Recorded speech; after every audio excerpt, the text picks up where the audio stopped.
Ben, on va commencer, donc, bon, c'est juste un commencement. Est-ce que des travaux ont déjà commencé en ce moment? Nous, ici à Aucas, on est loin de l'état civil, on est loin de... Qu'est-ce qu'on peut faire à partir d'ici? Donc, sinon, ben, des petits commentaires, on n'a que des problèmes, des couches sur couches, les problèmes s'accumulent. Déjà, on se disait il y a longtemps, quand est-ce qu'on va sortir du pétrole?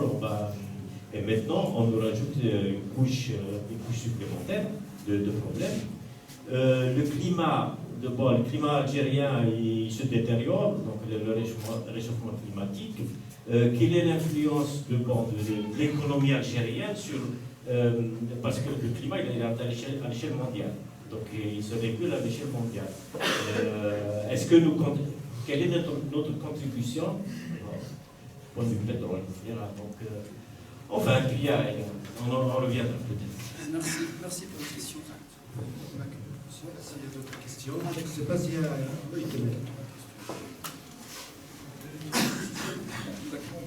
Sophie sur la remarque. Donc, ma question concernant le concept de la transition écologique.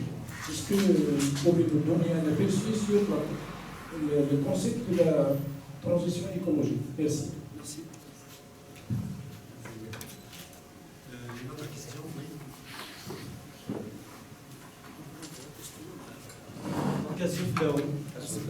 Soyez les bienvenus à Aucas. Merci. Donc le pétrole, plutôt le gaz de schiste vous fait peur. Moi ça me fait 2 fois plus peur puisque je suis géologue. Je sais c'est comme une refracturation. Et ça me fait vraiment peur. Donc je ne veux pas vous faire plus peur que ça, mais il faut savoir comment faire des refracturations. Vous avez parlé de l'eau. Il faut utiliser entre 13 millions jusqu'à 15 millions. Il faut utiliser de 13 à 15 millions de mètres cubes d'eau. Donc toute la vie d'un puits ou des puits. Et on ne sait pas où il va sortir. Parce que c'est des fracturations. C'est un réseau de fracturation, on ne sait pas où il va sortir. Et combien il va sortir. Et en plus de ça, le pétrole, plutôt le gaz de schiste. Le schiste, c'est une roche. C'est la dérivée de l'argile. La porosité est très très fine. Donc, c'est le gaz. Du coup, la quantité de c'est ce qu'on appelle en géologue canadien, on appelle chal. C'est du chal.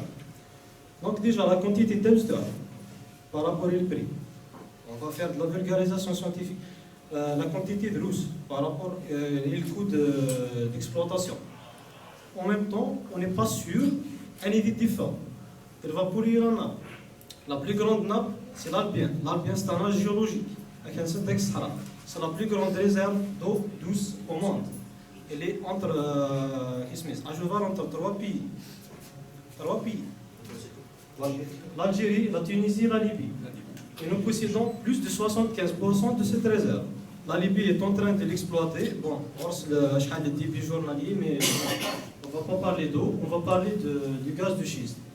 Je vous incite à voir une vidéo de Saïd, le géologue à Oran. Saïd quelque chose. Voilà. Je l'ai partagé, je vais la repartager avec Gwyn, le site de l'association.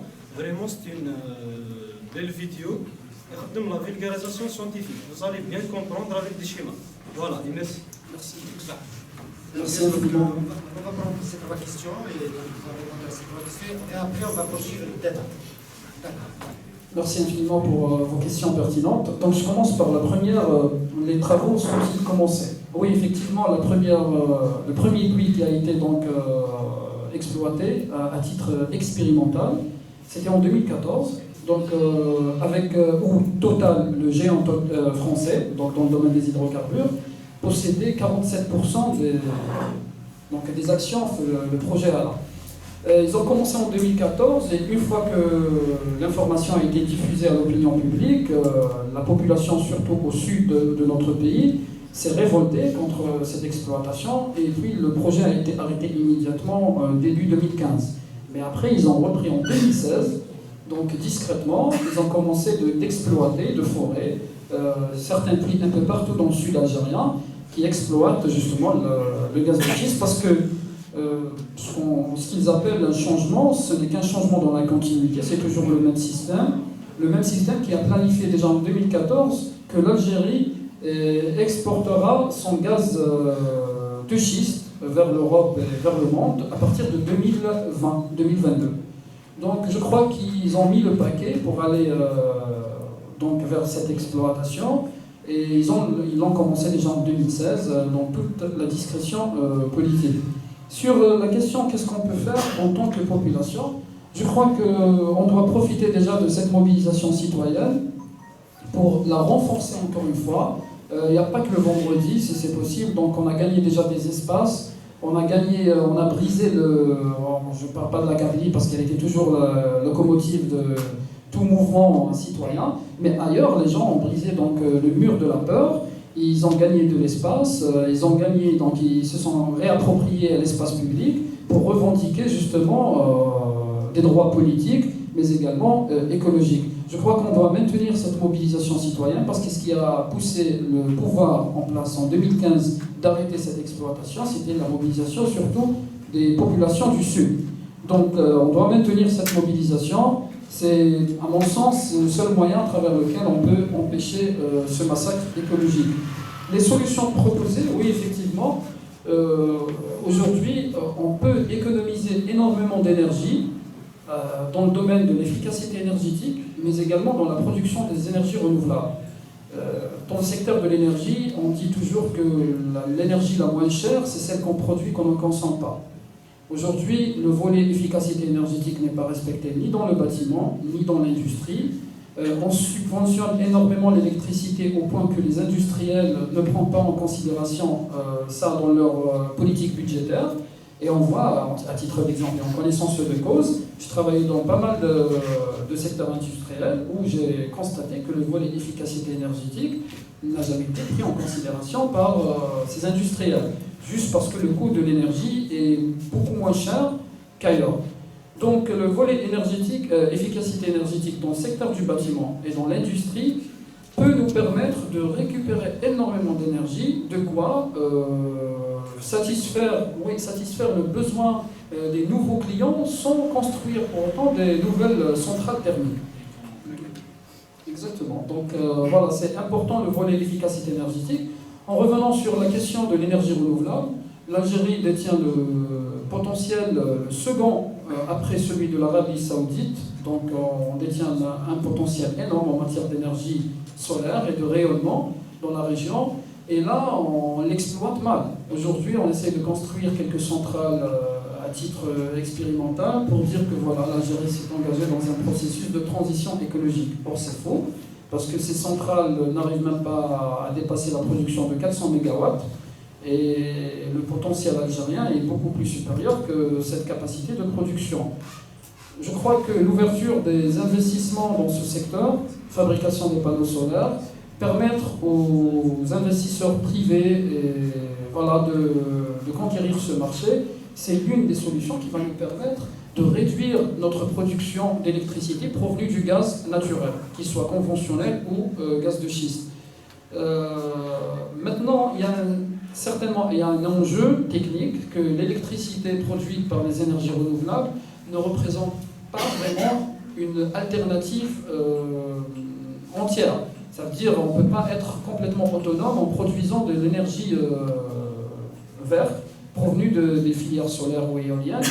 Mais il y a des solutions qui ont été proposées, à titre d'exemple en Allemagne, puisque jusqu'à maintenant on n'arrive plus à stocker l'électricité. En Allemagne, ils ont construit des batteries, des piles naturelles, là où ils ont creusé dans les crêtes des montagnes, des bassins, et ils creusent la même capacité au pied de la montagne, et ils les relaient à travers des pipes, et le jour, là où il y a un surplus d'énergie solaire, ils font pomper de l'eau du bassin inférieur vers le bassin supérieur. La nuit, quand il n'y a plus de soleil, ils déversent cette eau qui traverse une génératrice et qui produit de l'électricité, comme c'est le principe pour les barrages.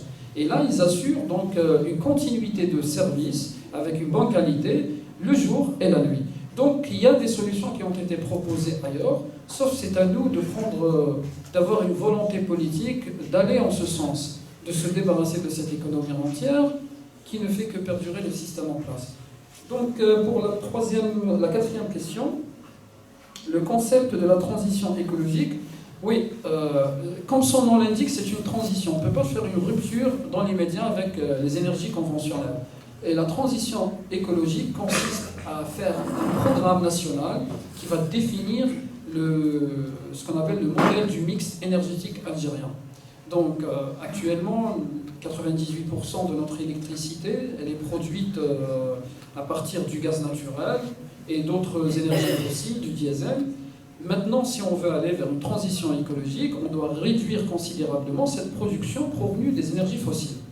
Et on doit définir un pourcentage de 20%, de 30%, selon des études qui vont être menées par des experts dans le domaine, notre modèle de mix énergétique. D'ici, par exemple, 2030, on aura 20% ou 30% de notre énergie électrique doit être produite des énergies renouvelables. C'est là, en définissant ce projet, ce modèle de mix énergétique, en travaillant là-dessus, c'est ce qu'on appelle la transition écologique ou la transition énergétique.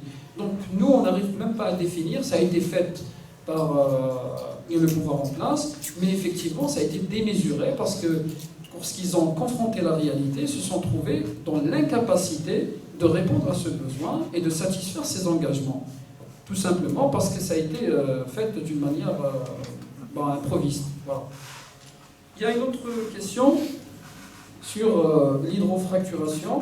Voilà, je crois que ce qu'on appelle la méthode fracking, ça provoque même des séismes.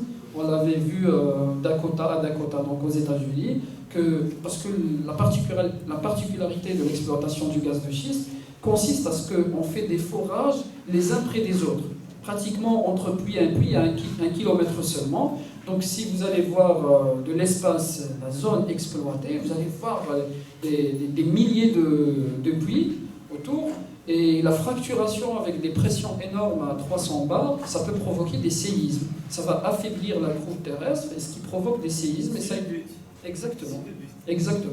Ça a été le cas aux États-Unis. Sauf que les gens ne veulent pas vraiment en prendre en considération parce qu'ils considèrent que le sud algérien, c'est un espace désertique, c'est un espace mort, alors que c'est un écosystème. Donc, il y a des aléas et moins. Absolument.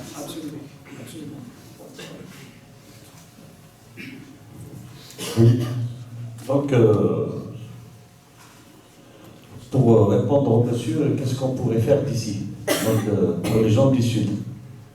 J'invite tout le monde à sortir du slogan Hawa Hawa politique et l'utiliser aussi en écologie. Donc on est tous concernés, on est tous des Algériens, on se déplace partout en Algérie comme on veut. On sait tous que l'Algérie nous appartient tous. Et j'invite tout le monde à faire du mieux qu'il peut, que ce soit en matière de sensibilisation, en matière d'apport d'idées, d'études, comme le monsieur là qui est ingénieur et qui vient de nous apporter quelques informations. Donc, et d'être très actif sur le domaine, chacun comme il peut, à la mécanique. Et pour le concept de transition écologique que le monsieur a voulu définir, c'est ça. Je pense qu'il est à définir dès maintenant, qu'on doit commencer à réfléchir dès maintenant sur ce concept de transition du politique à l'écologie, parce que l'écologie n'a pas été considérée comme priorité depuis toutes ces années-là d'indépendance de l'Algérie. Donc il faut commencer à réfléchir sur le sujet très sérieusement et l'inclure dans les débats populaires, dans les discours politiques qu'on se permet dans les cafés, dans les places publiques et partout, et parler de manière, ce qu'on appelle de manière globale, donc de la transition qu'on aspire à faire. Et c'est dès maintenant que la réflexion doit s'engager, et d'ici là, Inch'Allah, on le définira tous ensemble. Donc tous les Algériens ont des climats, des particularités différentes les uns les autres, Et c'est à partir de là qu'on pourra donc définir sérieusement et de manière définitive ce pacte-là entre nous. Pour l'ingénieur, il est sorti tout à l'heure, il ne voulait pas nous faire plus peur. Moi, je l'invite à nous faire plus peur.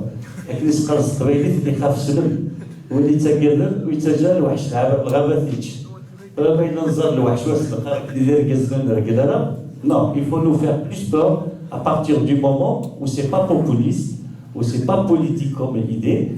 Dès qu'il y a des détails importants ou des chiffres importants ou des techniques à expliquer, il faut justement utiliser cette peur qui est une vertu. On est né avec la peur. Et c'est pas pour rien. C'est comme quand on sent la douleur aussi. Si on ne sentait pas la douleur, notre main brûlerait dans le feu sans qu'on se rende compte. Donc il faut avoir peur parfois d'un avenir sombre pour essayer de le rendre meilleur à l'avance. Un petit comme ça. Donc on peut suivre avec les questions. Oui, Elias s'appelait, donc c'est...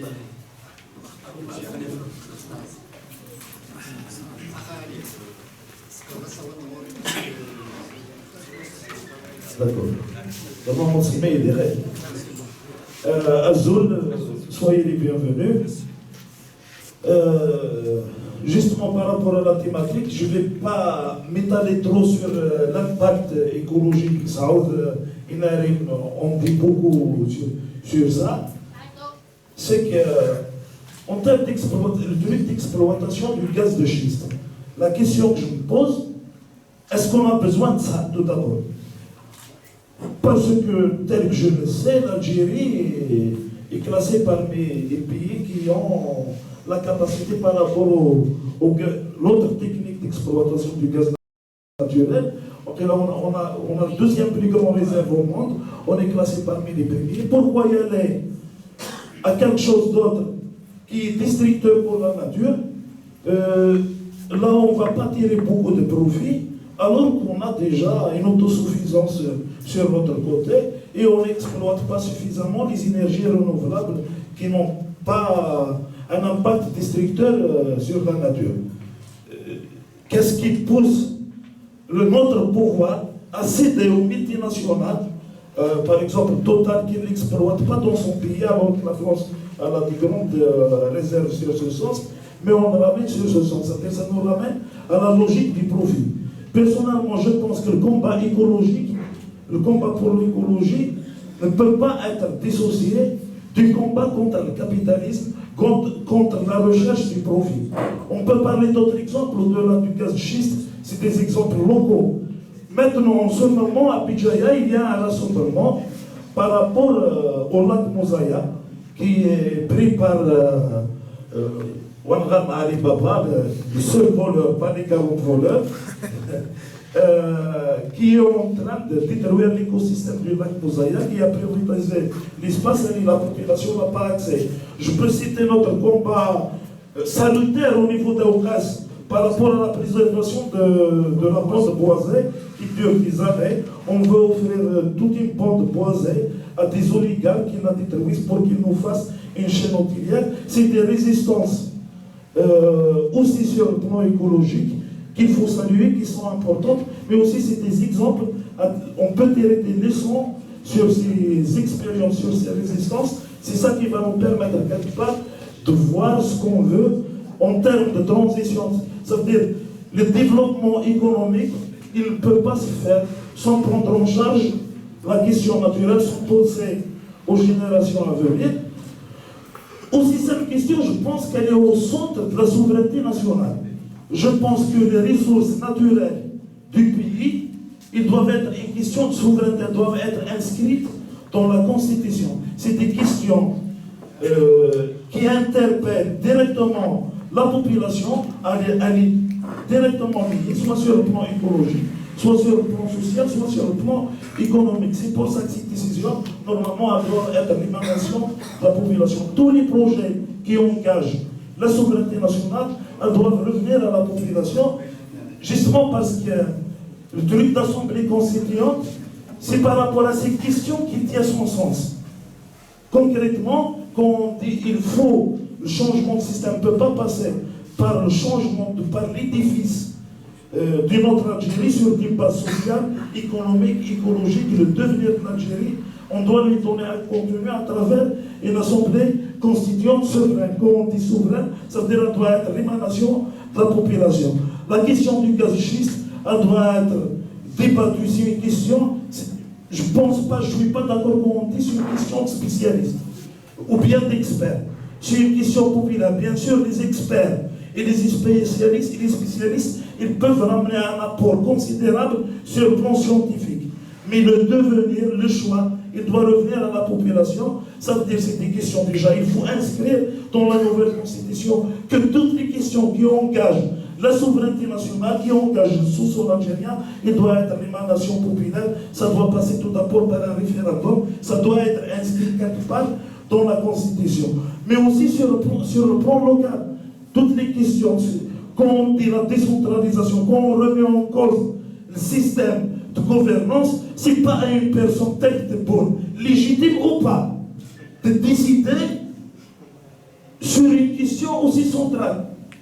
Ce n'est pas aux gens de la wilaya de décider sur le lac Mosaïa à qui le donner, ou bien comment faire à la bande boisée, c'est aux gens de décider sur la question écologique à Okas, sur le développement touristique à Okas. C'est un exemple pour m'expliquer ces choses. C'est pour ça la décentralisation qu'un chef d'ailleurs représentant du Wali, ou bien un représentant du pouvoir en place, ou bien un Wali, ils n'ont pas à décider des choix qui engagent une région. Ça veut dire qu'il faut qu'il y ait une décentralisation, ça veut dire la décision, elle doit revenir à la population. Ça veut dire aussi qui doivent être révocables. Ça, il doit être inscrit dans la Constitution. Je pense que c'est ainsi qu'on peut y aller de l'avant. Il y a un truc, bon, je vais m'inspirer d'une citation de Gramsci. Je ne me souviens pas très bien de la formule, mais peut-être je vais la paraphraser un peu. Il dit que le vieux monde se meurt, nouveau monde tarde à apparaître, dans ce clair-obscur apparaissent des monstres. Je dis cette citation parce qu'on est des millions dans les rues pour que le système parte, mais on n'arrive pas quand même à prendre le dessous. Il y a une certaine hégémonie politique du mouvement, mais le rapport de force il est en faveur des tenants du pouvoir. La preuve, ils sont en train de faire passer la réforme du gaz schiste, ils sont en train de faire passer la loi des finances qui ne travaille pas les intérêts de la population, la loi sur les hydrocarbures, la nouvelle loi qui approche sur les retraites, la loi sur le code pénal. Ils sont en train de se renforcer, d'offrir l'Algérie aux multinationales pour satisfaire leurs maîtres occidentaux. Et je peux en citer beaucoup d'exemples. Ça, en 2014, on a pu résister, essentiellement les gens d'Aïn Salah, mais aussi on a été solidaires. Je me souviens, on a organisé des rassemblements à budget contre le gaz schiste. On a stoppé là des millions de gens dans les rues. Ils sont en train de le faire passer. Quelque part, il y a une contradiction. Pourquoi on n'arrive pas, malgré nous sommes des millions dans les rues, on n'arrive pas quand même à imposer un rapport de force qui va tout d'abord préserver ce qu'on a à préserver, mais aussi faire partir ce système pour instaurer une autre Algérie qui répond aux besoins et aux aspirations des Algériens. Je pense parce que le système, personnellement, c'est-à-dire que j'ai donné une question, je donne un peu de réponse quelque part. Je pense que malgré qu'on ait des millions dans les rues, mais Isolanès, le pouvoir il est encore implanté. Aujourd'hui, il ne se dérange pas à interpeller des militants, à faire passer ses politiques, que le représentant direct, à travers ces institutions, mais aussi la police, ils sont en train de mener leur politique répressif, anti-populaire quotidiennement. On peut en faire face qu'à travers l'auto-organisation à la base. On doit s'organiser, je tiens à dire, l'organisation ne veut pas dire représentation. C'est des choses totalement différentes. Au contraire, l'auto-organisation, elle va empêcher des faux représentants d'apparaître à travers les médias, etc.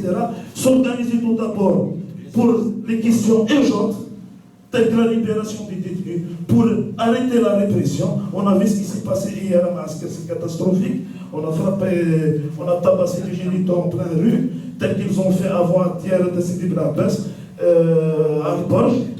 Tout d'abord pour cette question urgente, mais aussi pour qu'on s'organise Le choix de l'Algérie de demain, il doit se construire à la base, à travers ce genre de discussion. Merci. Merci. Oui, Martin.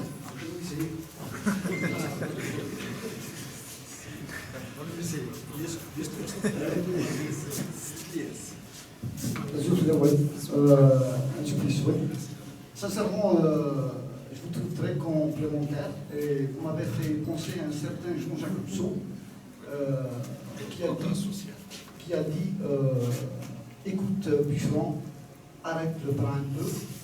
Et il a dit aussi on oublie tout, on s'oublie soi-même, on ne sait plus là où on est. Donc ma question est très simple. Pour les politiques, elle est très bénéfique de parler de l'écologie. Mais il est très dangereux politiquement de parler d'écologie. Donc, quelle est la solution? Tout en sachant que le citoyen agit d'une manière, c'est-à-dire en intermittence. La deuxième question, quelles sont les retombées de cette révolution actuelle en Algérie sur l'écologie? Merci beaucoup. Merci. Oui, pardon.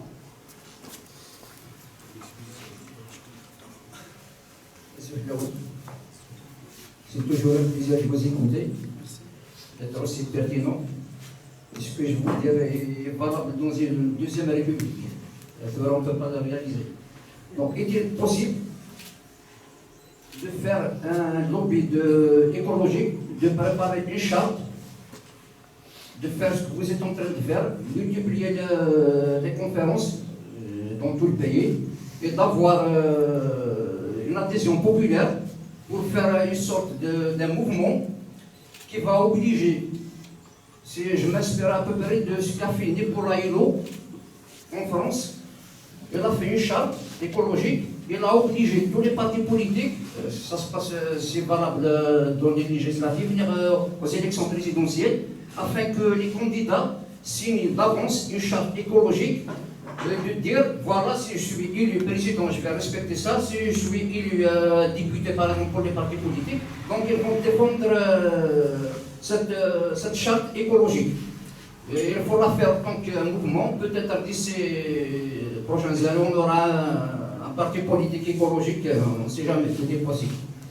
Et la deuxième chose dont je vais parler, je ne sais pas si je l'ai dit, c'est la dernière fois dans le café des terrains de Gaïs, sur ces pseudo-intellectuels, ces experts qui sont en train de sortir des fois des choses, qui sont à la sorte d'un pouvoir, qui courent derrière l'argent, et qui restent pour avoir le titre d'intellectuel, من لم تنهى صلاته عن الفحشاء والمنكر فلا صلاة له. Un intellectuel, il a un lèche-botte, il va faire le pouvoir, il va faire les drimens, on n'a pas le droit à nous de lui donner le titre d'un intellectuel.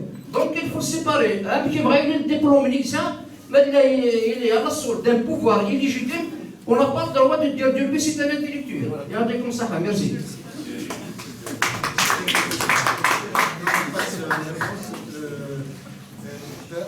J'ai une question. Oui, bien sûr. Madame.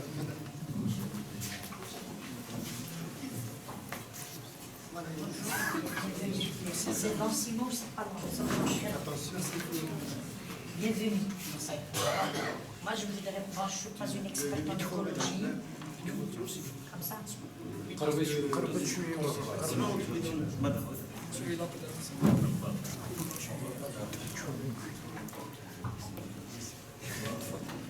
Bonjour à tous mes concitoyens. Je voulais vous dire, bon, je ne suis pas une experte en écologie. Bon, j'écoute au-delà des frontières, des émissions, des documentaires et tout. Moi, je voudrais vous poser une petite question. Est-ce que je peux relier la question écologique avec la question de l'environnement? L'environnement direct. Parce que si on prend l'environnement direct, tous les Algériens doivent balayer devant leur porte. Parce que tout ce qu'on voit, à commencer par mon village, tout ce qu'on voit, pour moi, c'est un problème écologique, environnemental. On va commencer par le citoyen, tel qu'elle soit. Des sachets. Commence par le plastique. Je voudrais demander à mes concitoyens s'ils ne peuvent pas faire un petit peu d'économie pour acheter un couffin, se faire coudre 3 ou 4 sachets en tissu, mettre les légumes. Si le tissu se salit, on le lave, on l'étend. On n'a pas de sachet en plastique. Il faut mettre en état de, comment on dit ça, c'est-à-dire les entreprises là qui produisent des sachets en plastique, il faut qu'on en termine. Il faut leur faire, comment on appelle ça, c'est-à-dire qu'ils ne pourront plus produire, il n'y aura personne qui va acheter, donc il y aura une surcharge de sachets. À quoi ne plus faire, comment on appelle ça, pas un boycott, mais mettre, c'est-à-dire On doit les interdire. interdire, mais interdire d'une autre manière. Mais il y a un mot exact, j'ai perdu. Pas l'isolement, pas l'isolement. Ça peut donner, mais quand on boycotte quelque chose, qu'est-ce que ça donne? La faillite, voilà. Faire faillite à ces entreprises. On peut les reconvertir vers d'autres. Voilà, et reconvertir ou les obliger à faire autre chose. 1. 2. À partir d'un citoyen quelconque. Il ouvre sa fenêtre, moi je le vois. Il y a un pot de yaourt, un pot de glace. Bon, il a terminé son pot de yaourt, il a terminé son pot de glace, hop, par la fenêtre.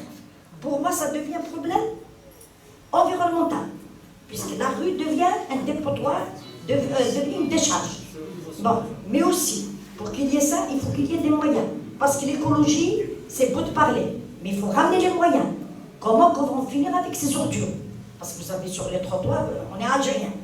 Sur les trottoirs, sur les bords. Alors la mer, maintenant, on ne peut plus partir. Il y a plein d'ordures. La décharge, c'est la mer maintenant. Dans quelques années, il n'y aura plus de poissons. Donc, comment faire pour arriver à faire barrage à ces entreprises qui nous payent, c'est-à-dire qui nous vendent des ordures, comme dirait ma soeur, chaque fois qu'elle prend un sachet, même si on prend un couffin, parce que j'ai horreur de prendre des commissions dans un sachet, on le met dans le couffin, qu'est-ce qu'elle me dit? On achète des ordures. Elle a raison. Vous mettez des sachets, donc vous ramenez des ordures chez vous, indirectement. Comment il faut faire? Il faut en finir à partir d'un exemple mini. Mais la transition écologique aussi, elle vient avec une transition politique. L'un est lié à l'autre. J'ai entendu quelqu'un qui avait dit comment avoir un moyen de pression. Maintenant, qu'est-ce qu'on voit? Une assemblée nationale qui ressemble à une assemblée, mais acquise à ces gens qui veulent nous tuer. Enfin, nous tuer, pas nous bombarder directement, mais c'est tuer l'être humain, la nature, l'environnement, le tuer à petit feu. Voilà, sans qu'on s'en aperçoive. Comment il faut faire? Donc, il faut avoir des moyens de pression. Comment il faut faire? En dehors de l'Assemblée nationale, il peut y avoir des moyens de pression. La société civile, elle doit s'organiser. Tous les gens qui sont intéressés par ce domaine doivent s'organiser. Mais, est-ce qu'ils vont nous écouter? Le problème est là. S'ils sont atteints d'une surdité incroyable. Tout le respect aux gens qui sont nés sourds. Ce n'est pas de leur faute. Mais eux, c'est la surdité. Ils entendent, mais ils n'écoutent pas. Il y a la différence. 1. Les politiques. Tous les partis politiques. Je ne sais pas, ces temps-ci, je ne lis plus, j'écoute plus, je ne lis plus. Enfin, les télés algériennes, ça fait plus de 15 ans que je les écoute plus, ou 20 ans, j'en sais rien. Mais les partis politiques ont-ils réellement cette volonté de faire cette transition, d'appliquer des problèmes, ces programmes-là? Et je vais vous dire quelque chose. Est-ce que, si jamais il y a une nouvelle Algérie dotée d'une nouvelle constitution digne de ce nom, est-ce qu'elle va introduire le volet écologique à l'intérieur pour que ça soit préservé par ce document? Première question. 2, maintenant c'est la politique. Quand, on parle d'une assemblée constituante qui va rédiger la constitution. Bon, il faut séparer tous les pouvoirs. Je pense qu'ils seront faciles, sauf un, c'est la réalité, qui est séparer le politique et du religieux. Comment qu'il faut faire? Allons-nous arriver à ramener ces islamistes pour que l'islam soit dissocié de la politique? Parce que Doula Madaniya, Meshia Askaria, on peut avoir Doula Madaniya, mais une dictature islamique. Il y en a des pays qui sont comme ça. Il y en a qui attendent que ça. Voilà. Comment il faut faire pour arriver à les convaincre que le champ religieux doit être séparé du champ politique. Voilà. Merci. Vous pouvez me répondre. Merci. Voilà.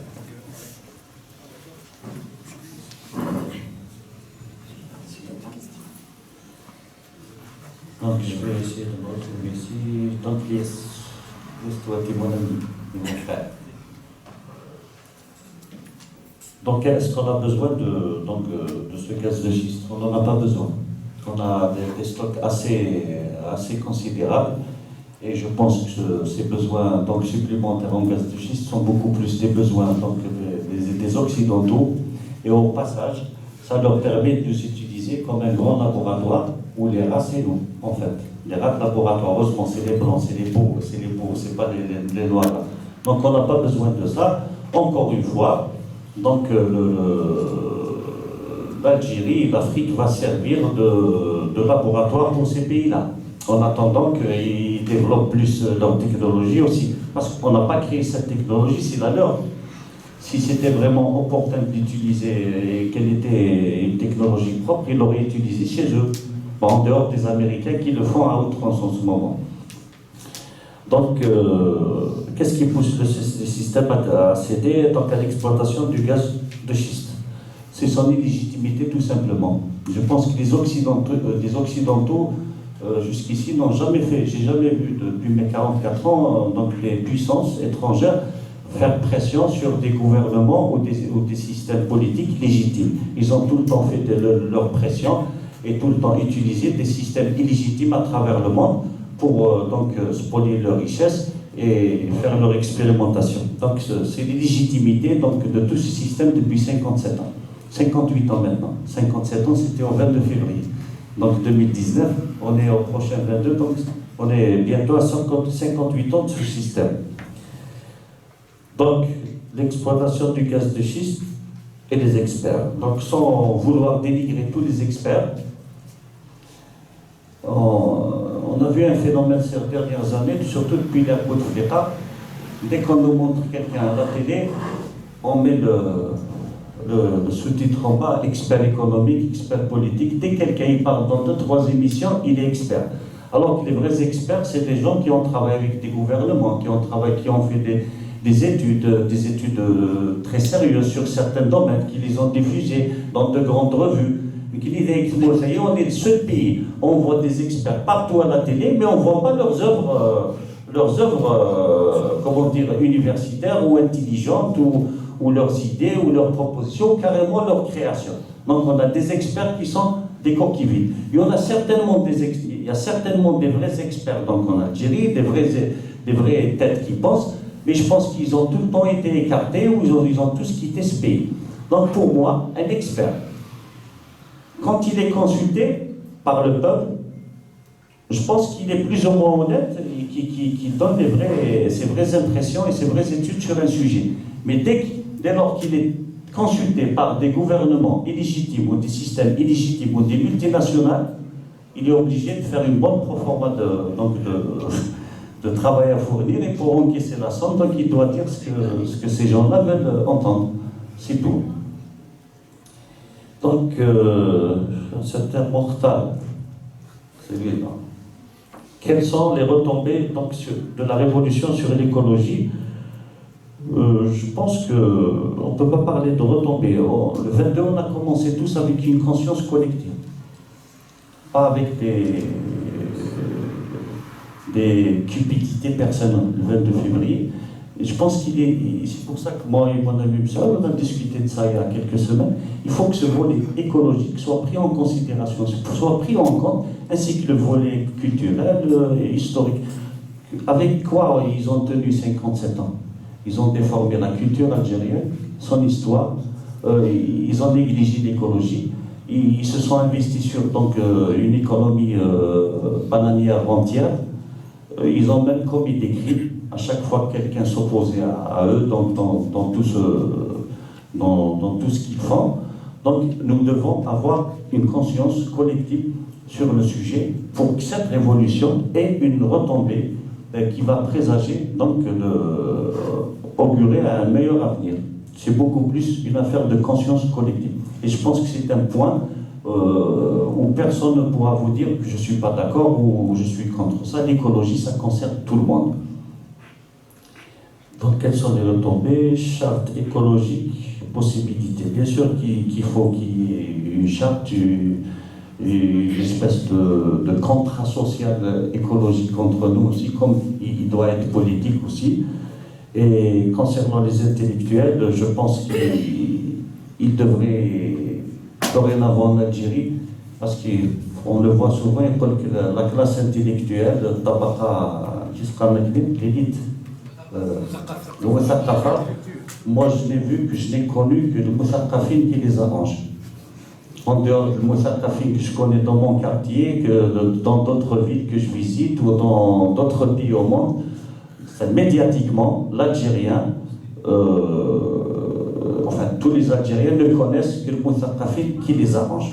Même s'ils sont vraiment cultivés et ils se font des œillères, donc ils ne dépassent pas certaines balises et certains bancs. Donc le Moussaqafin, il est temps de comment une société marche et quel est leur vrai rôle dans la société. C'est comme ça, pour madame.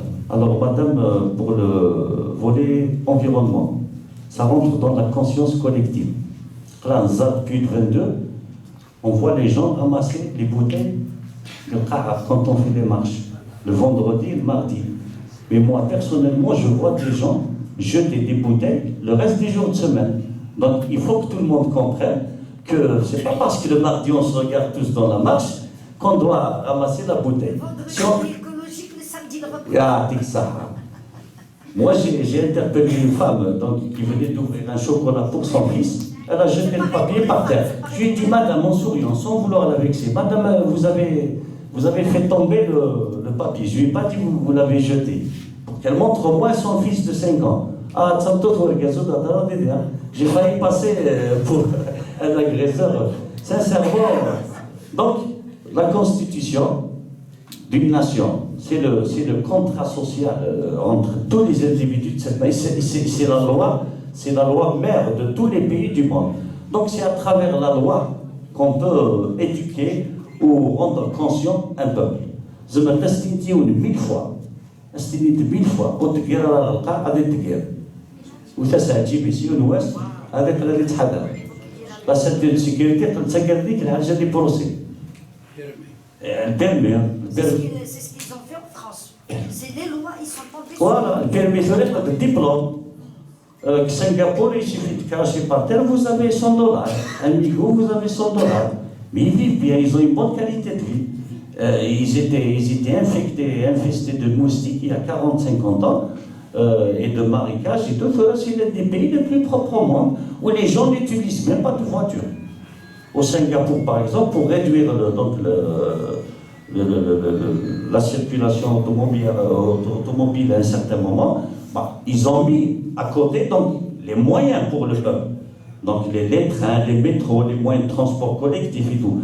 Et alors, une fois qu'ils ont achevé ce projet-là, ils ont mis des taxes de presque 100% pour les voitures. C'est-à-dire une voiture que vous achetez ici 100 millions, lui il achète 200 millions. Il paye une taxe qui est presque équivalente au prix de la voiture s'il veut en posséder une, juste pour le luxe dont on possédait. Donc c'est une affaire de loi. Et c'est la chose à laquelle on aspire, Inch'Allah, prochainement dans la prochaine constituante.